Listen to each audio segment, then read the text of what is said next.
আমি এই প্রসঙ্গে বলিনি। আমি দিল্লিতে থাকা বাঙালিদেরকে অনুরোধ করব, মমতা ব্যানার্জির বিরুদ্ধে বিএনএস এর অন্তর্গত ওনার ফেক পোস্টের জন্য এফআইআর করা উচিত এবং দিল্লি পুলিশের কাছে দাবি করব অবিলম্বে মমতা বন্দ্যোপাধ্যায়ের বিরুদ্ধে সাইবার অ্যাক্ট অনুযায়ী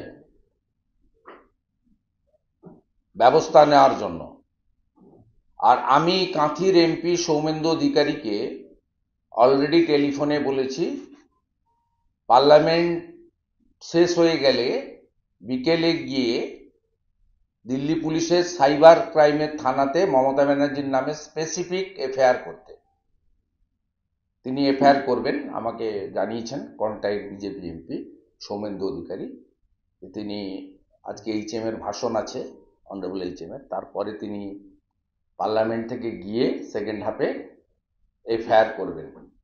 এফআইআর হওয়ার পরে আমরা আশা করব Delhi police will take appropriate action এবং দিল্লি পুলিশ যথাযথ কাজ করবে, এটা আমরা আশা করি।